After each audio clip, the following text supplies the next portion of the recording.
So we have in last lecture we have concluded the discussion of fermions, and now we go to the last missing piece before we can talk about the QED. Is how to quantize a Maxwell field. Okay, how to get photon. Okay, and so today we start with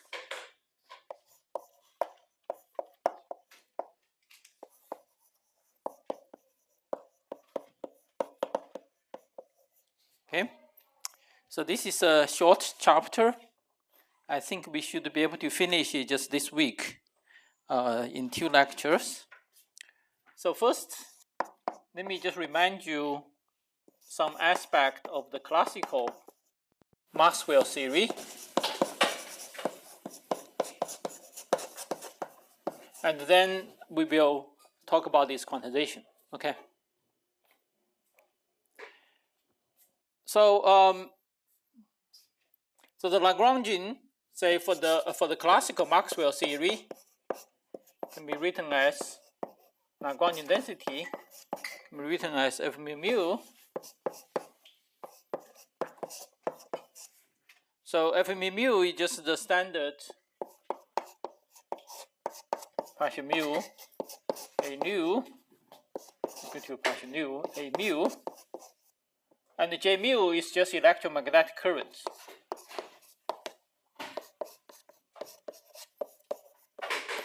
Okay, J mu is just magnetic current. Okay, and then so from this Lagrangian density, then you can derive the equation motion, which is just the Maxwell equation. Okay, so the Maxwell equation is given by partial mu F mu nu equal to minus J mu. Okay, and so this is the familiar equation which we see from classical electrodynamics. Okay, and so and if you act partial mu on both sides, so now let's consider act partial mu on both sides.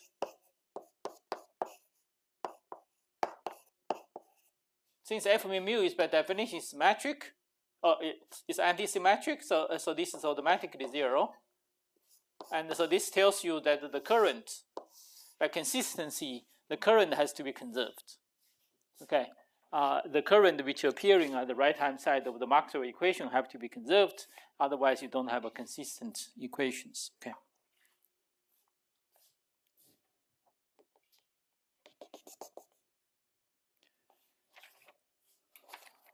And so another important feature of the Maxwell equation is so-called the gauge symmetry. So the Maxwell action, both the action and the equation motion are invariant under, say the L, the action.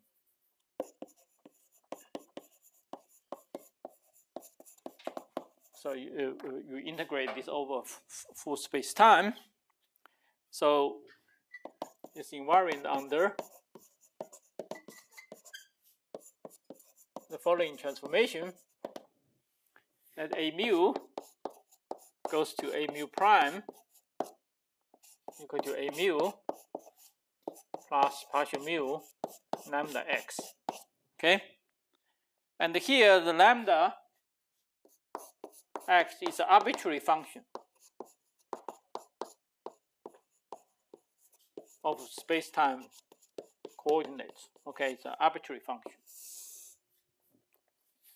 So the fact that the Einstein or the fact that the Maxwell theory the action is invariant under this transformation is that you can easily check yourself under this transformation. F mu mu does not change. Okay, so the transformation between this and this, they just cancel each other. And so F mu mu does not change, And then you see the equation motion, of course, is invariant under this transformation because F mu does not change and J mu does not transform. And also the action is invariant because the F mu does not change. And naively, this term does change under the transformation because you have this partial mu lambda. But the additional term corresponding to partial mu lambda times J mu. But then you can do integration by part under the integration, and because J mu is conserved, and so the action is invariant. Okay, so the action is invariant. And so this symmetry is a little bit different from the symmetry we have discussed before, because the symmetry depends on arbitrary, depend on the function of arbitrary space-time. Okay, of space-time coordinates.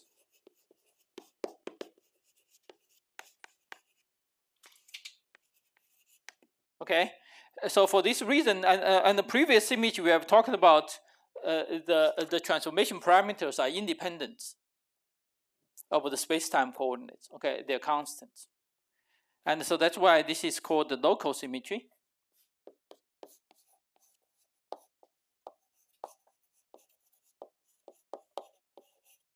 Sometimes also called, just for historical reason, it's called gauge symmetry.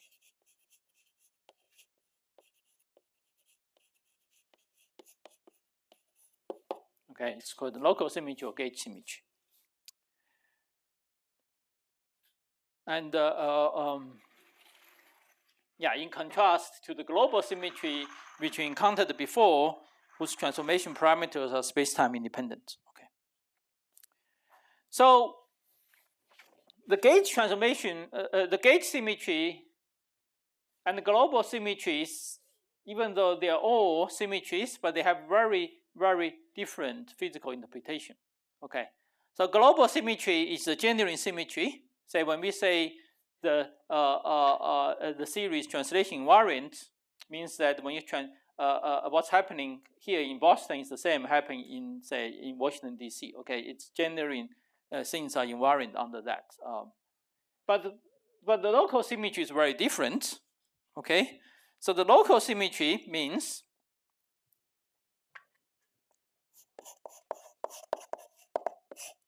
so the presence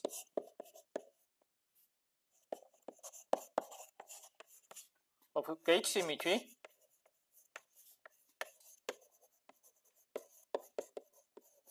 implies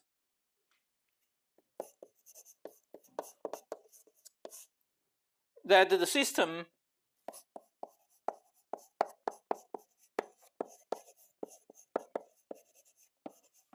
has redundant degrees freedom.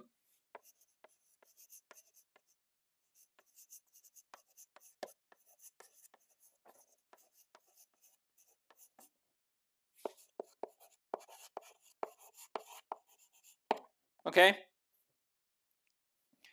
So so let me just give you a cartoon to illustrate this point. So the space of A mu, of course, is it's an infinite dimensional space. But let me just imagine this this blackboard is the space of A mu. Okay, this plane is the space of A mu. And this gauge transformation can be viewed as the following. Say for each A mu, imagine you make a gauge, make an arbitrary transformation, this lambda x, and so this line. So let's denote the space of lambda x. Okay. So at each point A mu, you can make a transformation for different lambda corresponding to different points. Okay. And if you start with a different A mu, then you have a different yeah. So each of them is called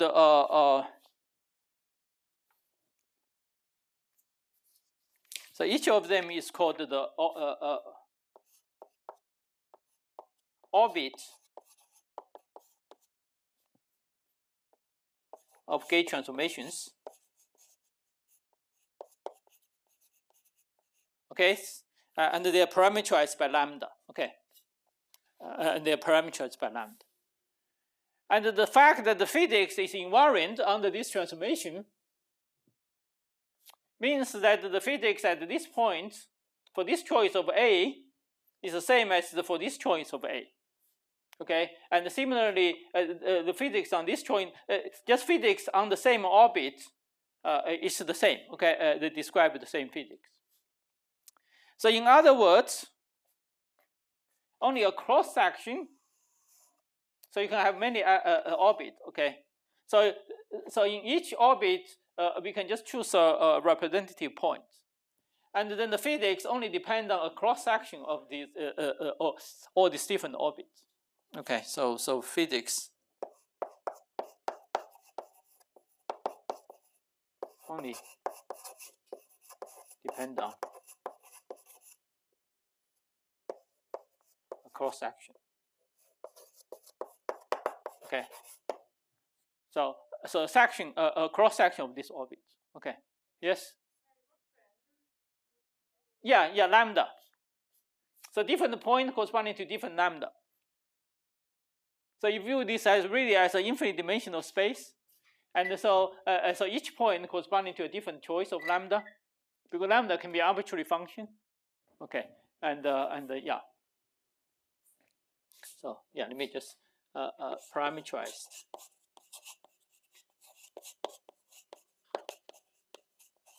by lambda x. Okay.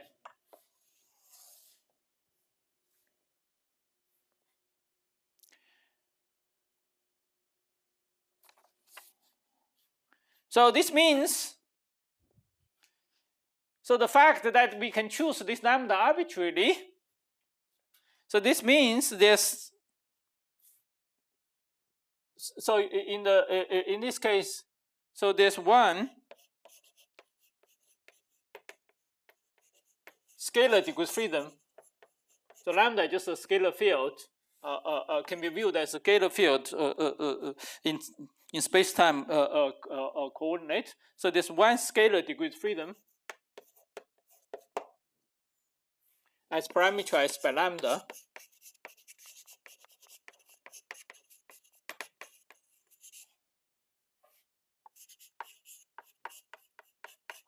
Is redundant. Okay, because any point on this orbit, they carry exactly the same physics. They carry exactly the same physics. And so any questions on this? Okay.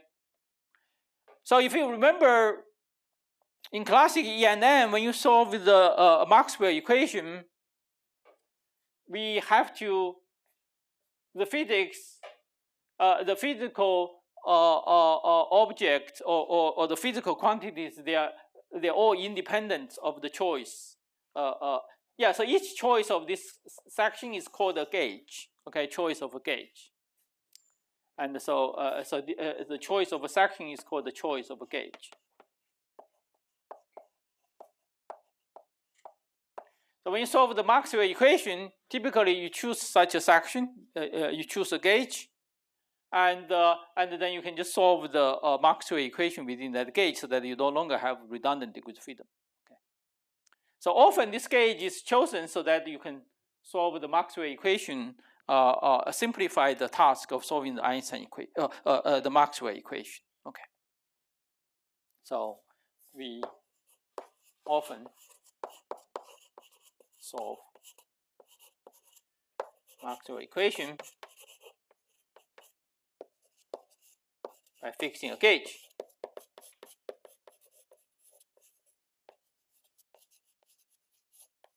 Okay, so let me. So there are two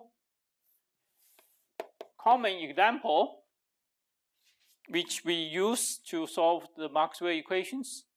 So one is called the Coulomb gauge.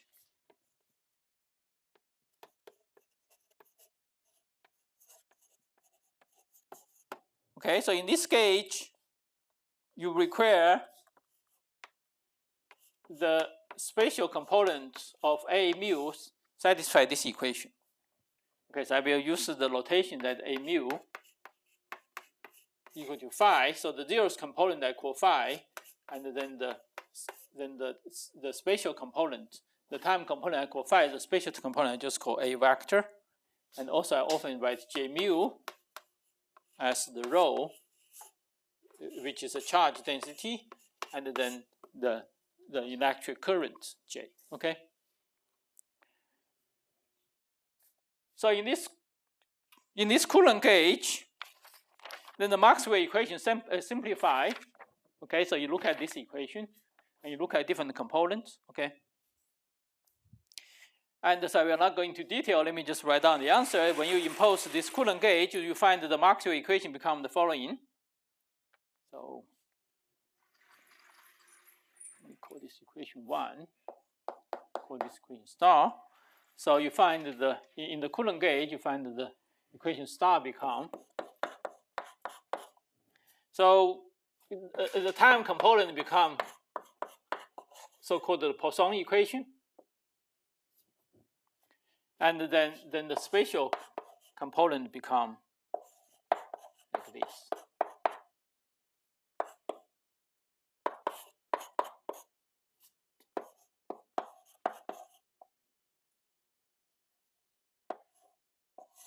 Okay. So you get these two equations. So let's just remind you a little bit of the physics encoded in this two equation. Okay. So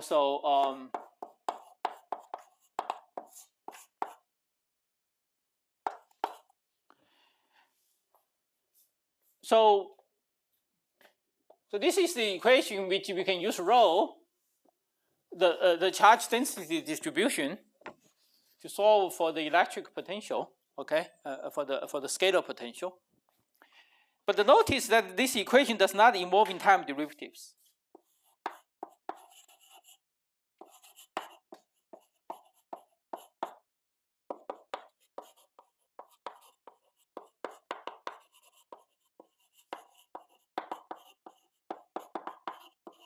Okay.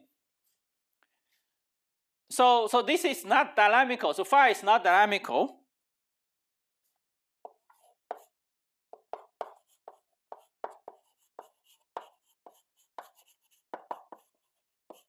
It's determined by rho instantly.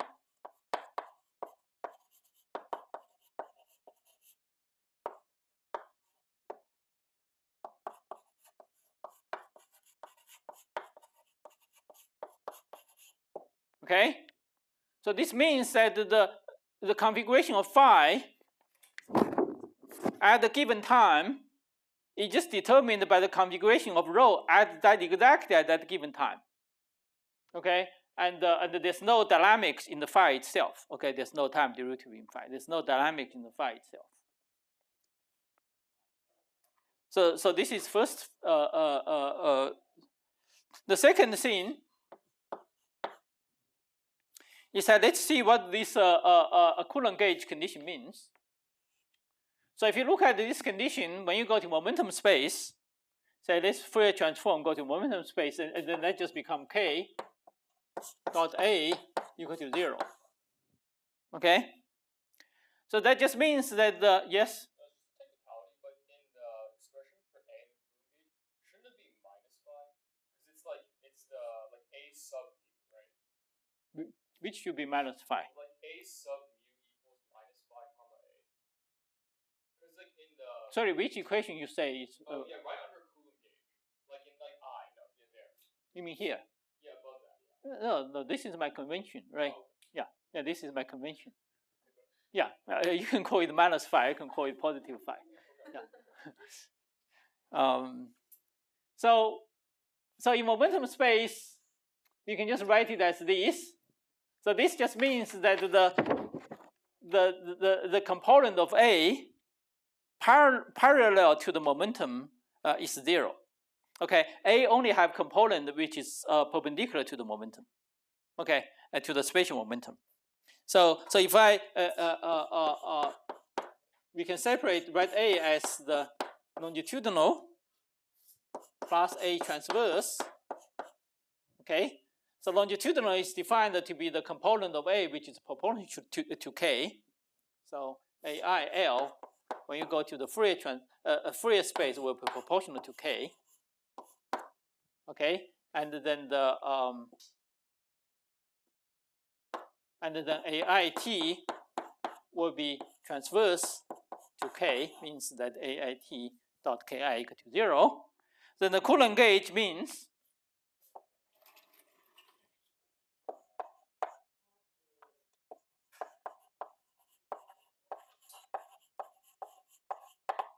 that means that A is equal to A transpose. Okay, just A transpose. Just longitudinal part is 0. Okay, the part proportional to the momentum is 0. So now we can already see what. So just combine these two features. Then how many dynamical degree freedom does the Maxwell theory have?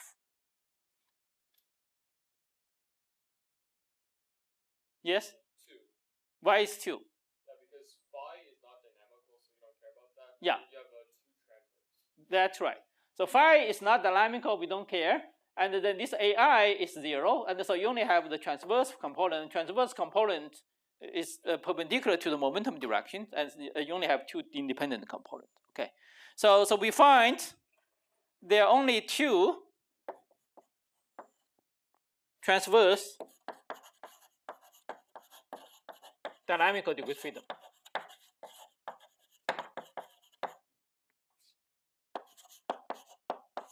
And indeed, this is the 2 polarizations. Classically, this just corresponds to 2 polarizations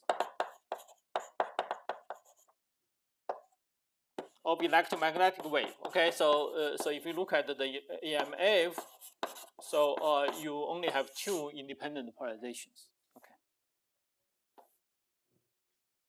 you only have 2 independent polarizations. So this is the story for the Coulomb gauge. So Coulomb gauge is very convenient and has been is widely used, in particular in the non-relativistic situations when you don't involve very fast velocity. But the Coulomb gauge, of course, is not perfect. So there's some drawbacks of the Coulomb gauge. So first, there's no manifest Lorentz symmetry. So the Maxwell equation is manifest Lorentz covariant, and so but the Coulomb gauge is not.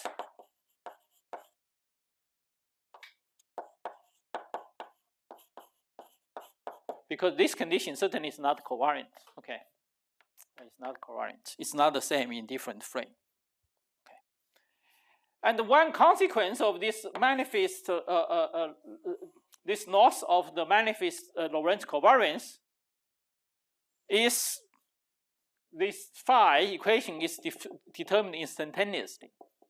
So we know that when you have the relativistic theory, then everything should propagate smaller than the speed of light. Okay, and so you cannot have such kind of instant action. Okay, at the distance.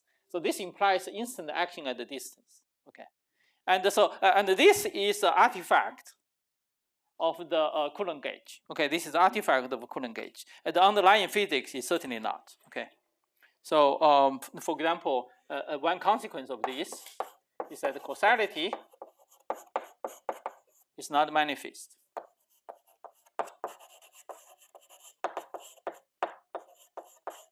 Okay, because you have instant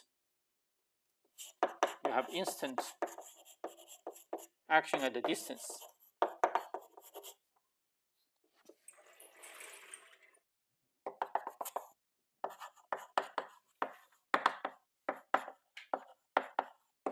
Okay. But remember that phi itself is not physically observable, so we cannot observe phi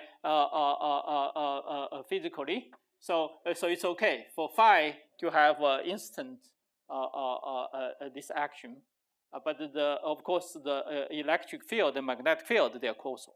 Yes?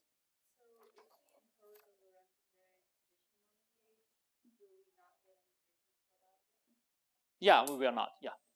Yeah, will be manifest. Yeah. This also will not break the causality. It just the causality is not manifest. Because just phi is not the physical, directly observable. Yeah. Okay, so then that motivates.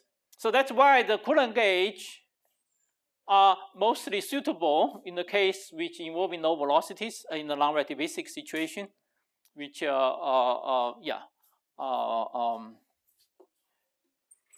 so the second, but then this still, but in a more relativistic situation, people always consider, often consider so-called Lorentz gauge. So the Lorentz gauge is defined to be partial mu, a mu equal to 0. Okay. So the partial mu equal to 0, now this equation is covariant. Okay, because index are contracted. So this is a covariant equation. Okay, so this is a covariant equation. And so the Lorentz covariance is manifest. Then the Maxwell equation, so under this gauge, then the equation star now become very simple.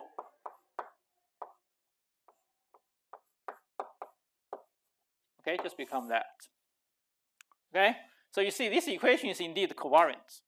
Okay, so the derivative contracted, and then you have J mu. Okay, so now this is like something we are familiar. This is like you have 4 independent scalar fields, massless scalar fields, but each of them have a source. Okay, so that's the situation which you actually see in your P set. Okay, in P set you look at the scalar field with a source, and so this is like 4 independent scalar fields.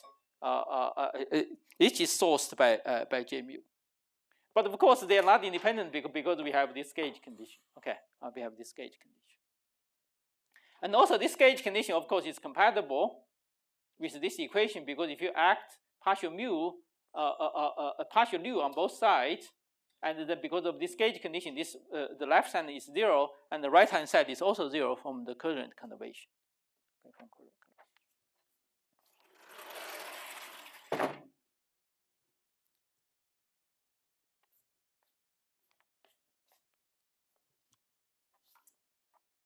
So now let me also make some remarks on the Lorentz gauge. The Lorentz gauge is very convenient because it gives you seemingly decoupled equations between different a mu. Okay, between different a mu. So but Lorentz gauge also suffers a little bit problem, okay, inconvenience, because the Lorentz gauge does not fix the gauge completely, okay? So after Lorentz gauge is not fix the gauge freedom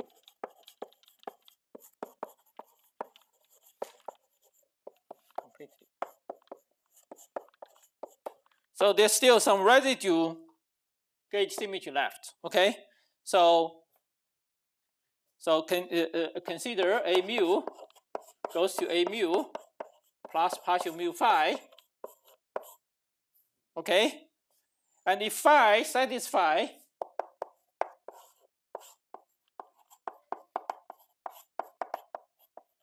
partial nu equal to 0. Okay, if phi satisfies this equation, and then this preserves the gauge.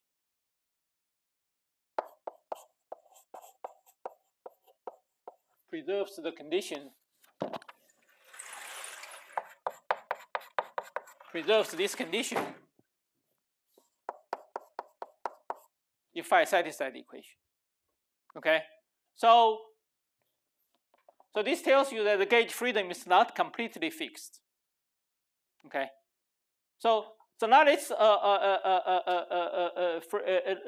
so we if you look at this freedom, so here it's like you can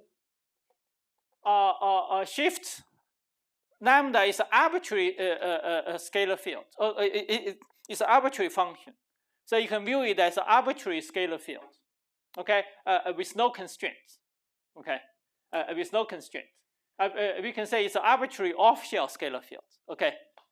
But now after you fix the Lorentz gauge, you find that there's still some remaining gauge freedom, and the remaining gauge freedom corresponding to an on-shell massless scalar field. Okay, there's still, if phi satisfies this, because this equation is like a massless equation of motion for massless scalar field. And so after you fix the Lorentz gauge, there's still a freedom of the on-shell massless scalar field left. Okay. So this is the first remark. So the second remark is related to later we are going to treat how we treat the say this Lorentz gauge to quantize it. Okay. So there's an alternative way. So you can just fix the Lorentz gauge, say in your equation motion. Just in your equation motion anywhere you see this thing, you set it to be 0. Okay. But we can also actually impose the Lorentz gauge at the action level. Okay. So we can fix the Lorentz gauge at the action level.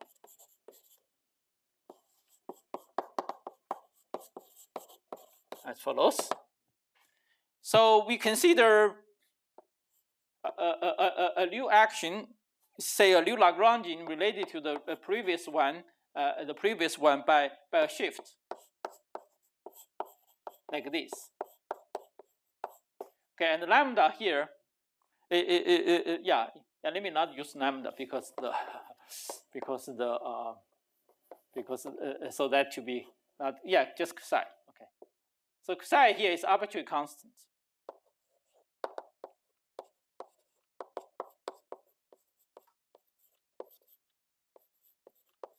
Okay, psi is arbitrary constant.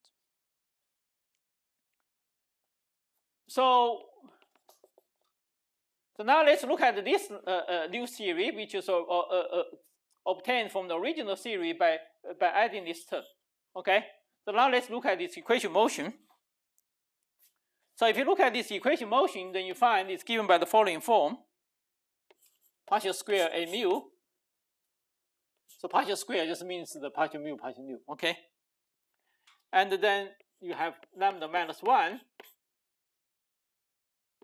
partial mu a mu equal to j mu. Okay, you find the equation like this. Okay. Sorry.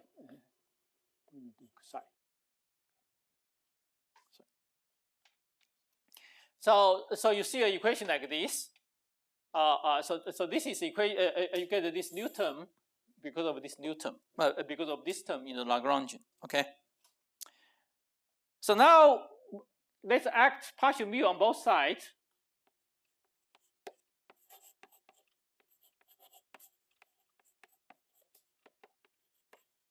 Since the current is conserved, and then when you act partial mu here, you get partial mu a mu, and then you just combine together, you find you get partial square partial mu a mu equal to 0. So if you act the partial mu on both sides, you find that this equal to 0. So now we can impose partial mu a mu equal to 0. Okay, we can enforce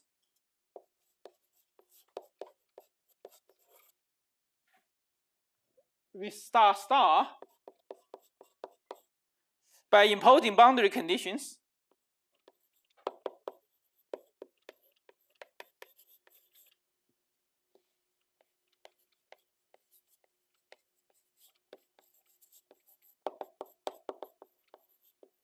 So that this equation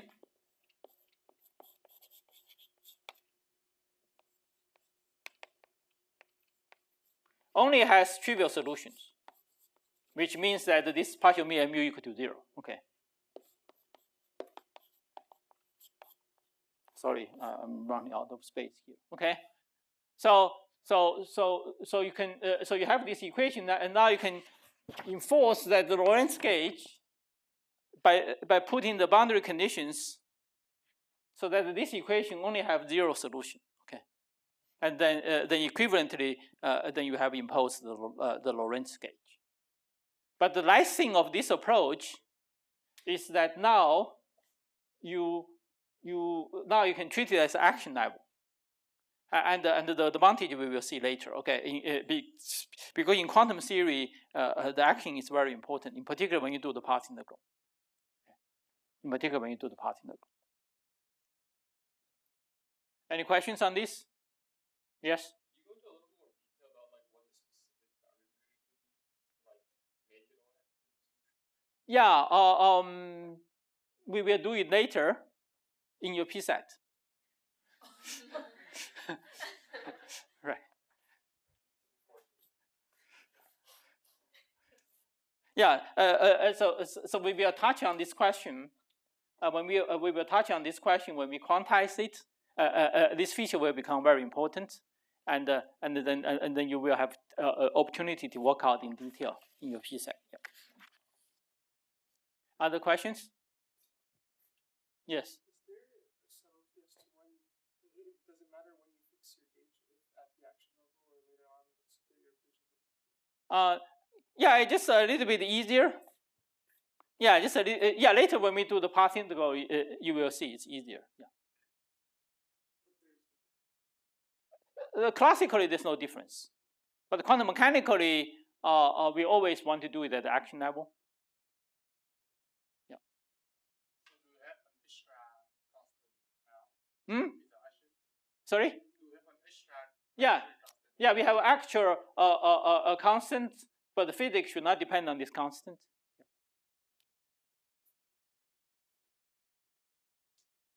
Other questions? Okay, good. So let me just point out when psi equal to 1,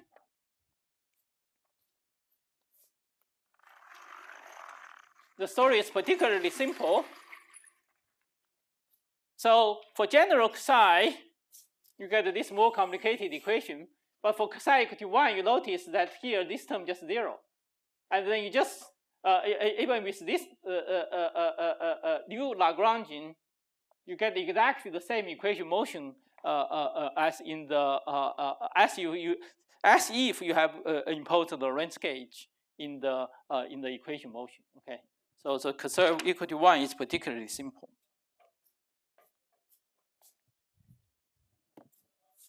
So psi equal to 1 is particularly simple for a reason.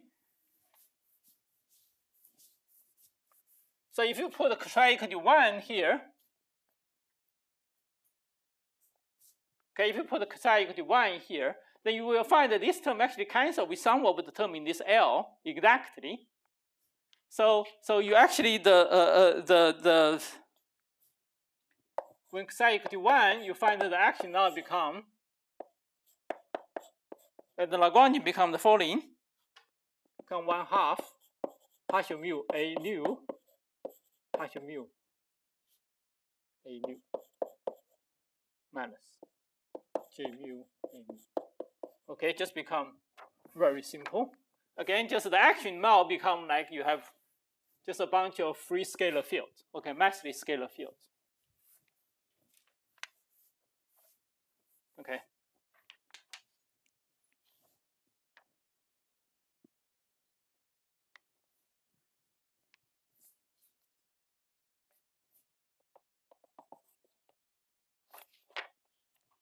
Good. Any questions?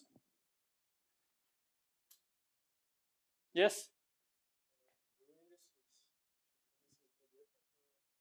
Oh, sorry. Yeah. I think, yeah, so this mu should be downstairs. Right. Okay. So just like even at the action level, it looks like you have 4 decoupled massless scalar fields.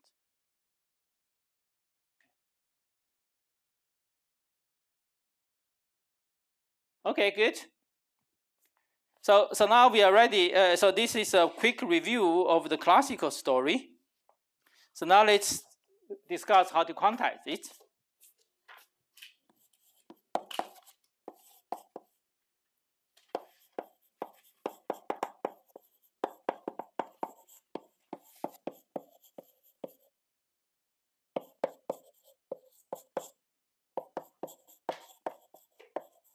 Okay.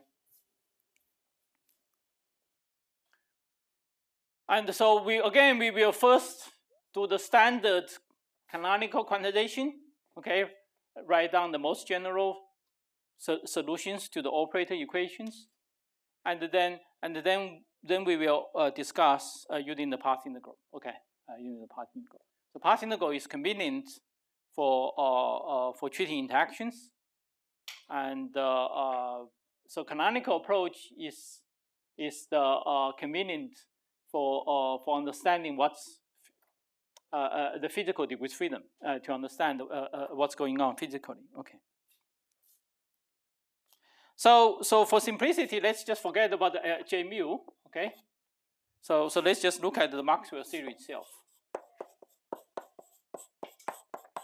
So J mu does not do anything in terms of quantization of the Maxwell theory. Okay. So we don't need to worry about it when we think about when we quantize this theory. So this theory is quadratic in A mu. So this is what we call the like a free theory. Okay, because it's quadratic in A mu. There's no interaction. Okay.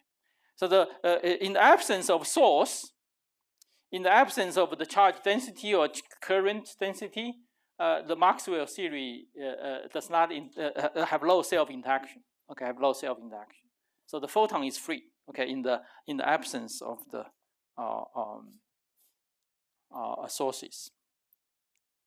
So this is a free theory.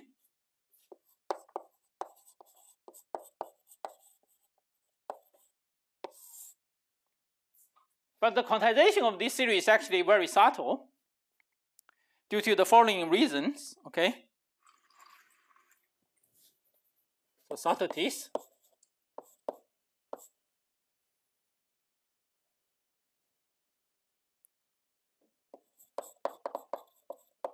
Quantization.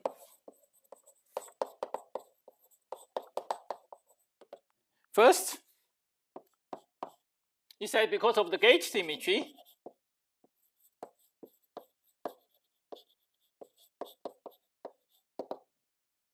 so there's a redundant degree of freedom.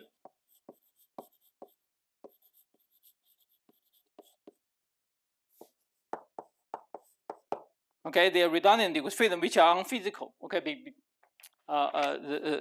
which are unphysical. So we want to only quantize, should quantize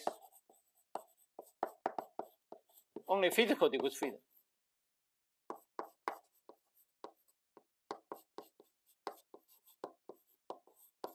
Okay, so this is much more subtle at the quantum level than at the classical level. So at the classical level, we just fix the gauge. Okay, then that's it. And but at the quantum level, things fluctuates.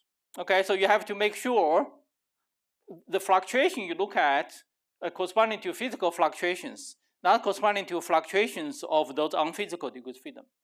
Okay, and so that makes the quantum theory more subtle compared with classical. Okay. And the second subtlety is that F mu is antisymmetric. So the second one is more technical. So this one is very conceptual.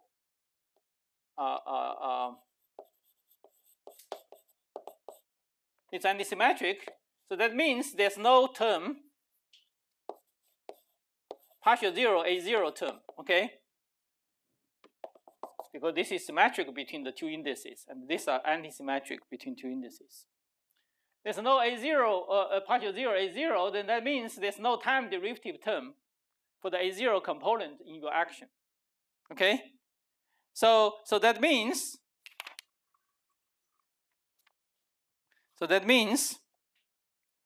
L does not contain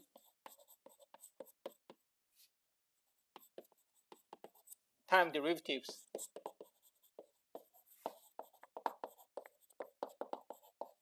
of A0. So this means that if we look at the momentum conjugate to A0, which we should look at the derivative of the Lagrangian density divided by time derivative of A0, this is just identically 0. So again, this corresponding to a constrained equation.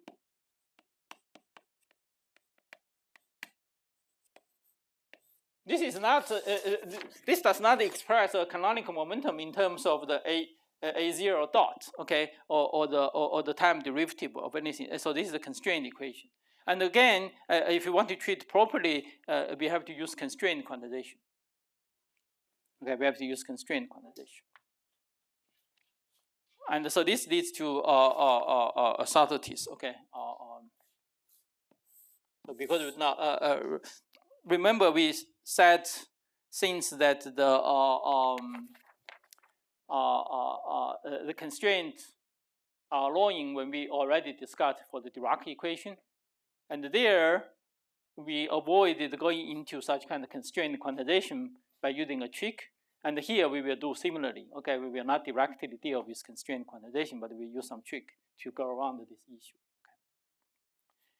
Okay. Good. And so let me just write down by passing the canonical momentum due to AI.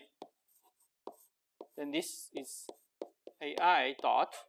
Okay, dot is the time derivative, and then you can. So this is corresponding to minus F0I. And then this gives you just EI.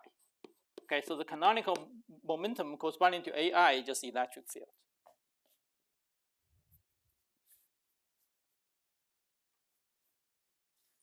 Okay, so it's just electric field. Okay. So with this Wong-Lin, and then let's proceed to quantize the theory. Okay. So as we said, we want to only quantize on a cross section. Okay, we don't want to quantize those unphysical degrees of freedom.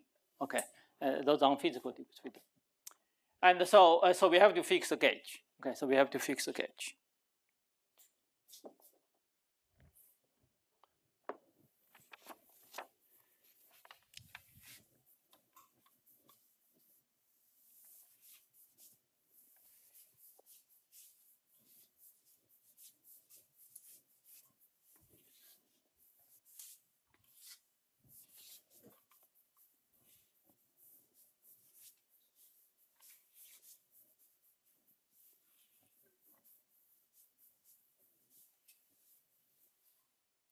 Okay, so first let's do see how to do it in the Coulomb gauge. So Coulomb gauge is conceptually simple. Okay, so in this case, so in the absence of source, let's look at that two equations, and then again we follow the same strategy as before. We follow the same strategy as before. We first find the most general classical solution, and then we turn that into the quantum operator solution. Okay, the same strategy. So in the Coulomb gauge, then we have two equations, and then we just have phi squared equal to 0, and now partial mu A mu partial mu AI now equal to okay, we have these two. So that two equations, because J is equal to 0, and then become that two equations. Okay. And also we have the gauge condition, which means that AI must be transverse. Okay. So here are the equations we have to satisfy. Okay, here are the equations we have to satisfy. So here, in this case, we don't have this problem with the constrained quantization because phi is not a dynamical variable. Okay, so we don't have to worry about quantizing it. Okay, and in fact, if you look at this equation, so this is so-called elliptic equation, and then you can impose the boundary condition. So if you require phi to go to 0 at infinity, okay, spatial infinity, and then this equation only have identical 0 solution. So the phi you can just set it to be 0. So phi is just 0. Okay, and so now since the phi is just 0, we don't have to worry about this canonical. We just don't have to quantize phi. And now the equation for AI become very simple. We just have partial mu AI equal to 0. And now this just become Maxwell scalar field equation. Okay, this is just like you have a Maxwell scalar field equation. Okay. So now we can just proceed with the quantization. Okay, but remember AI is only transverse. Okay. AI has to be transverse. Okay, so now we impose this as an operator equation. So all this should be interpreted as an operator equation. Okay, when we quantize it, and so that means that AI as an operator can only have a transverse component. So now we can just quantize the theory.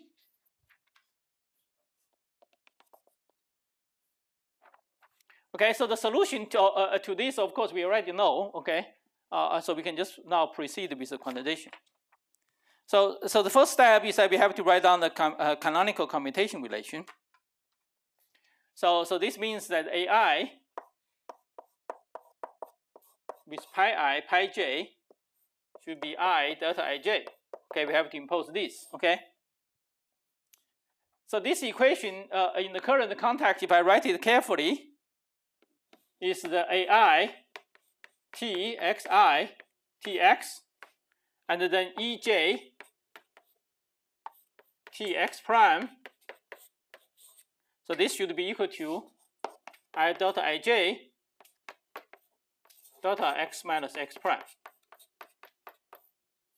Okay. Yes.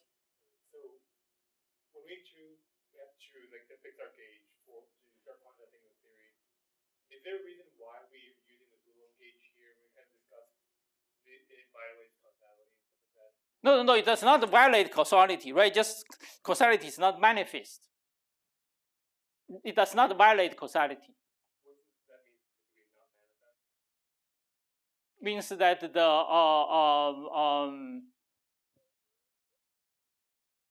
so manifest is that at every step you see the causality is preserved, and not manifest is that you have to check it to make sure causality is preserved.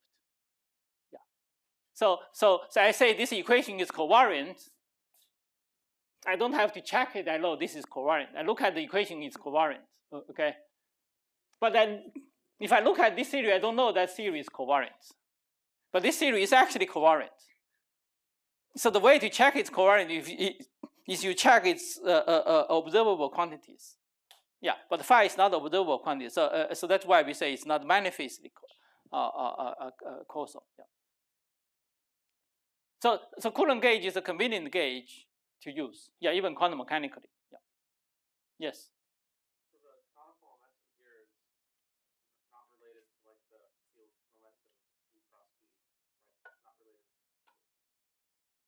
Like we have the momentum carried by the field E cross B. No, have nothing to do with that. No, this is a canonical momentum conjugated to the field. And that momentum you're talking about is momentum carried by the electromagnetic field. It's the space-time momentum carried by the electromagnetic momentum, by the electromagnetic field. So that's analog of the Noether charge. That momentum is the analog of the Noether charge. Yeah, for the scalar case. Yeah. Remember, in the scalar case, there are also two momentum. Yeah. Other questions? Okay, good. So, but this is wrong, okay? So if you just naively write down this canonical commutation relation, this is wrong because this equation is incompatible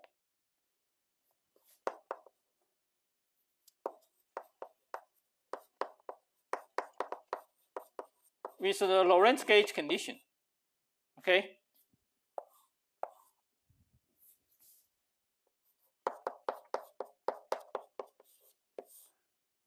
So imagine you just add the derivative on this, do the derivative on x, and then since it's the this is the operator equation, and then so if I just so let me call this equation 1.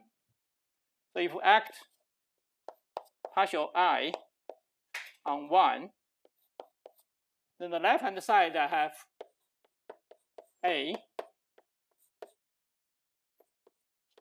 T x and EJ T x prime. On the right hand side, then I have the delta function. And let me just partial I delta. Okay. And the right hand side is non-zero. It's just a derivative of the delta function. But the left hand side, according to this, should be 0. Okay, so we have a contradiction.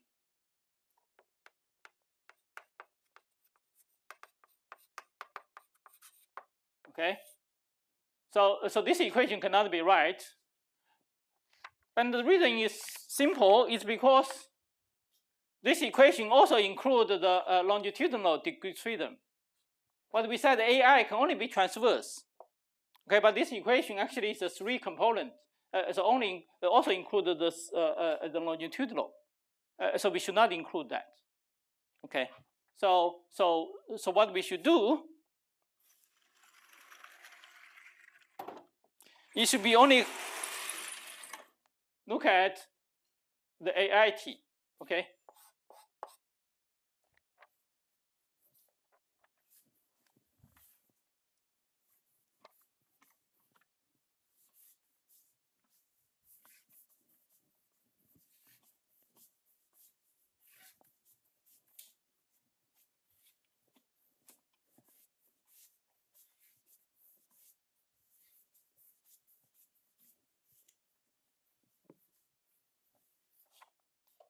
So in fact, we should look at AIT Tx, and with its conjugate momentum, which let's call it pi j T Tx prime. So this should be I delta Aj.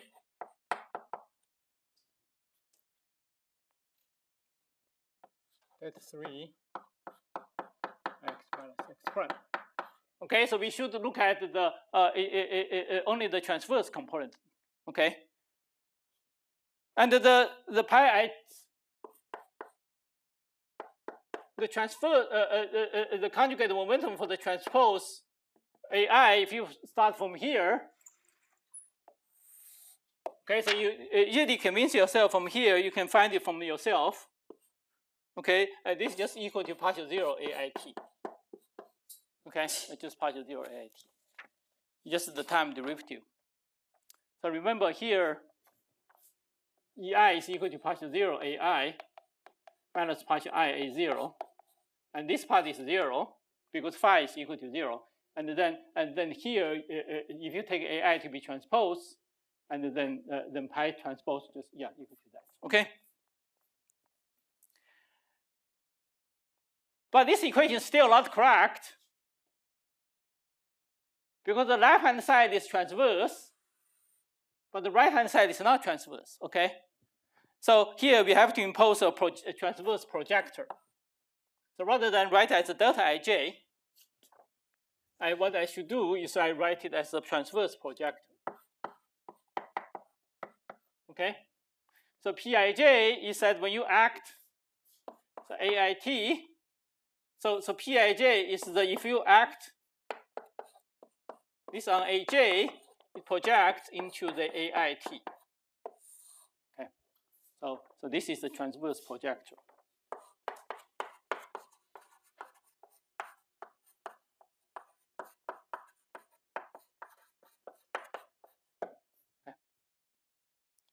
And then now this is a consistent equation. Okay, now this is a consistent equation. Okay. So this transverse projector you can easily write down in momentum space, but in coordinate space it's a little bit awkward to write it down. So formally in coordinate space, this Pijt can be written as following: as delta Ij minus partial I partial j divided by delta square.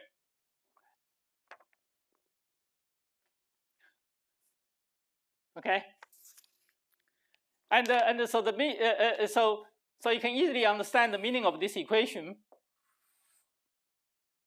because when you act on the anyway you can check yourself this works. Okay, and to understand what this you can check formally yourself.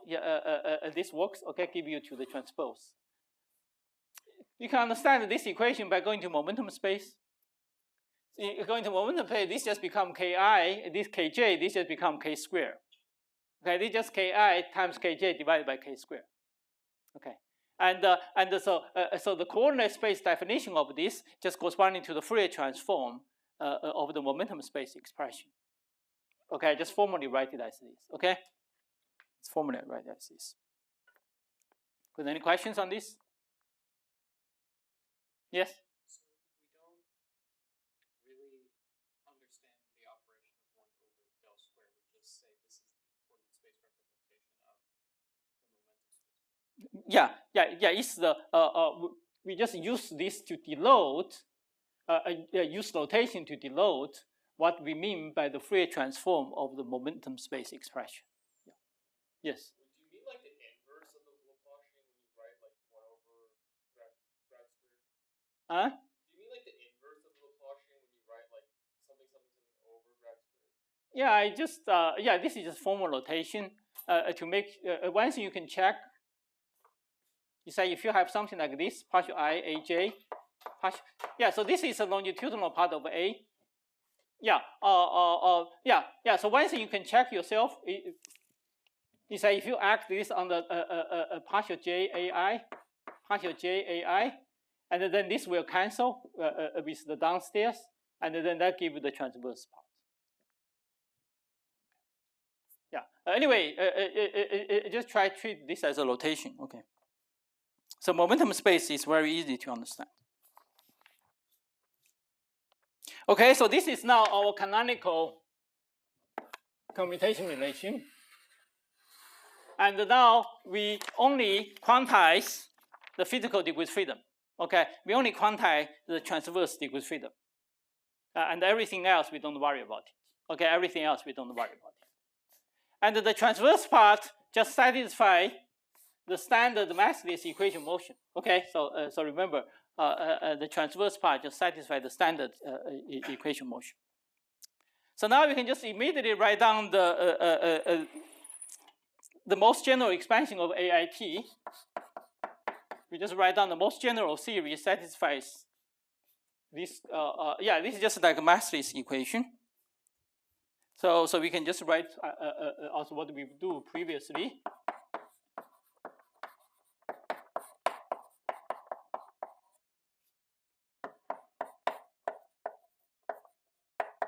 Okay, and then we can just write down, say A. So previously we just say AK, IKX plus AK dagger x minus IKX, and then omega K in this case would be just equal to K. Okay, because for massless. But now here we have two independent components. Okay, so we have two independent components. So essentially we have two actually independent solutions. Okay, so now let me parameterize the two independent solutions by a polarization vector, to write more generally by a polarization vector like this, r equal to 1 to 2, epsilon I r. Okay, and then this is r. This is r. Okay, so epsilon r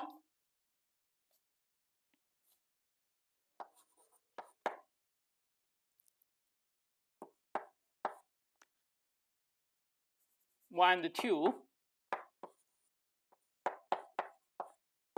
are a basis of transverse vectors. Okay, because AI have to be transverse. Okay, so so essentially you can treat it as polarization. Okay, associated with this AK. Okay. So by definition, this should satisfy, say, I R Ki equal to 0. So this should be transverse. Okay, so we also define them to be orthogonal to each other.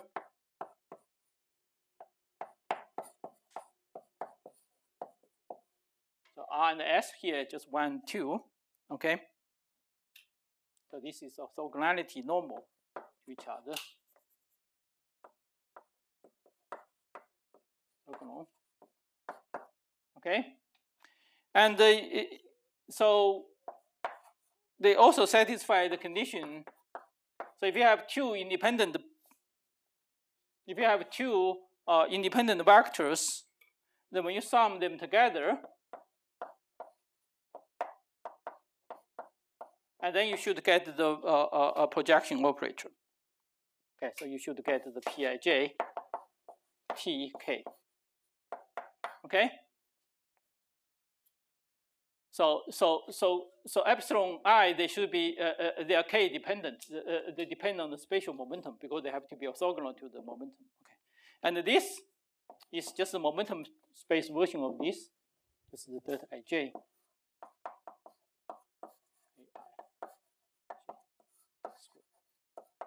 Okay. So this is orthogonal condition. This is a completeness condition.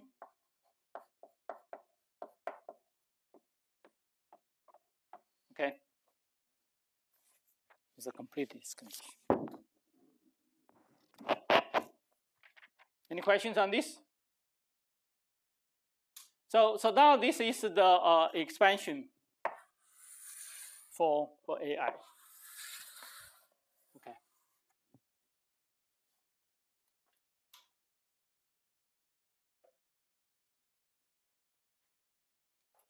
So the only difference from the scalar case is that now here you have two independent vectors, and now we have allowed the general polarization.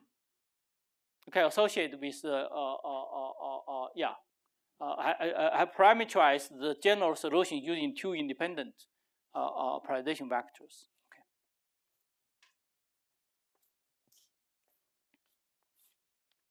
So now you can now plug this back into here. Now you can find the commutation relation between A and A dagger. Then you find, as you would expect, that they satisfy the standard. So from the commutation relation, you find that the AK R and AK prime S dagger is equal to delta S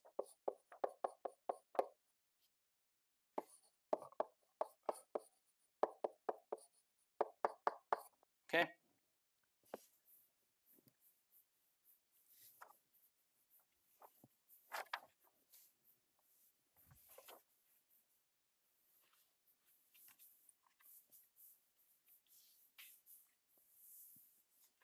Means the rest 0. Okay.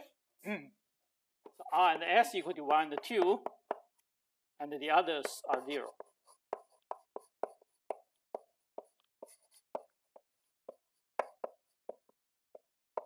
Okay.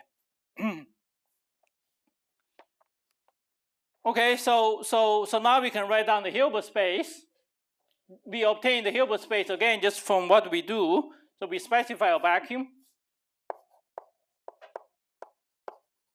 by requiring this just AR, K, annihilate the vacuum. Okay, for any K and R, okay, R equal to 1 and 2. And then the single particle state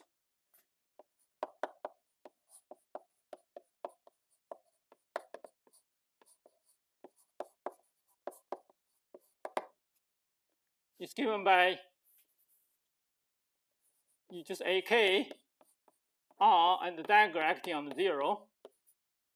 So we denoted this as K and epsilon R. Okay. So this this describes a single photon state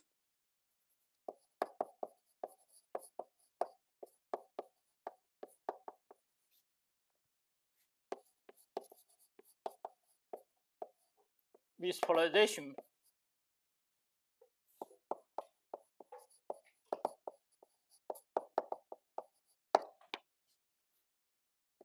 vector given by epsilon R. Okay, so remember epsilon R is a transverse vector. Okay, and you have two independent of them. Yes. Should there be some normalization, like square root of 2 Yeah, I believe so. Yeah, yeah. Let me just put the proportionality. Right. Yeah. Thank you.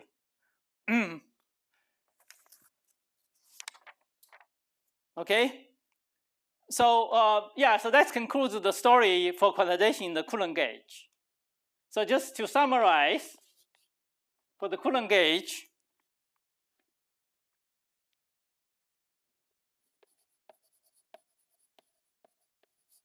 so the Coulomb gauge, it's conceptually pretty simple. Okay. So the advantage of the Coulomb gauge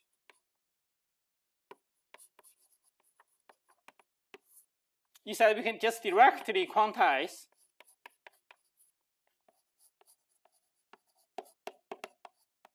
physical degrees freedom. Okay. Because the unphysical degrees freedom phi just automatically equal to 0, and then the longitudinal part we can just throw away by hand. Okay, using the Coulomb gauge by promoting the Coulomb gauge condition as the operator equation, and then we can just throw it by hand, and then we just have a transverse part, and then once you have a transverse part, you can just quantize it then as free massless field. Okay. But the drawback, of course, is always not manifest Lorentz invariance. Okay, not manifest Lorentz covariance.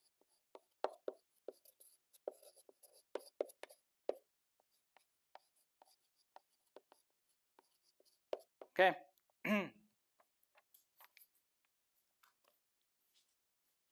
Any questions on this?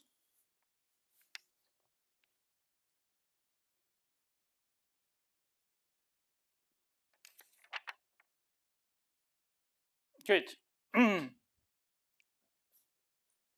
So now let's look at the Lorentz gauge. So these two are the most commonly used gauges, and also these are two representatives.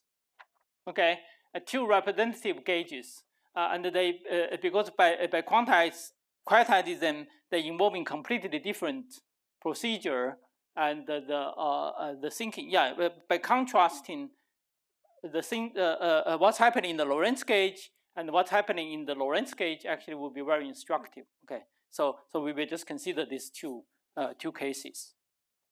So now let's move on to the Lorentz gauge.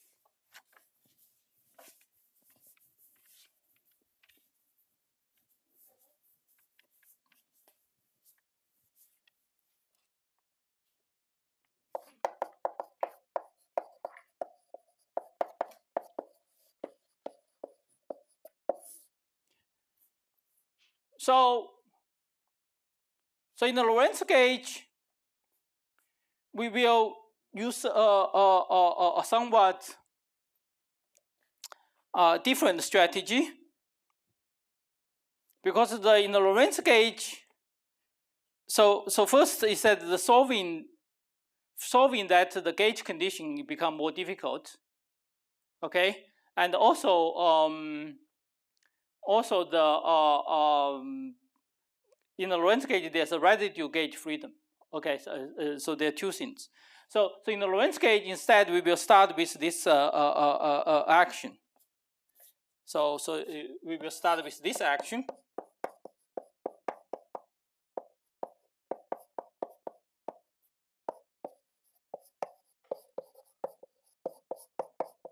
We will start with this this action, which we say classically can be used to fix the Lorentz gauge. Okay. And when psi equal to 1, so this just become partial mu A nu and partial mu A nu. Okay. So this for psi equal to 1.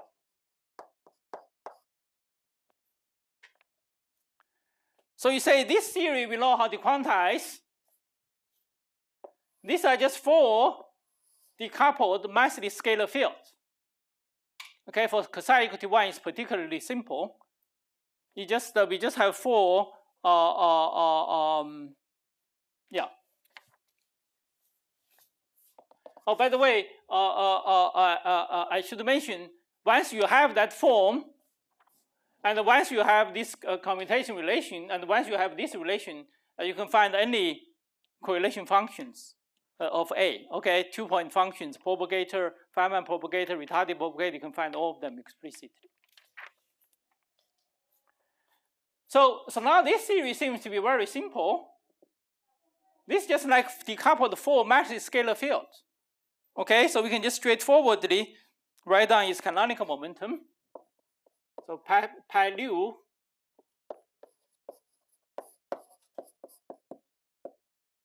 this is just equal to A nu star, A nu dot. Okay, and the Hamiltonian density just given by 1/2 A nu dot plus, just like you have like 4 independent massive scalar fields with the equation motion given by partial square A nu equal to 0.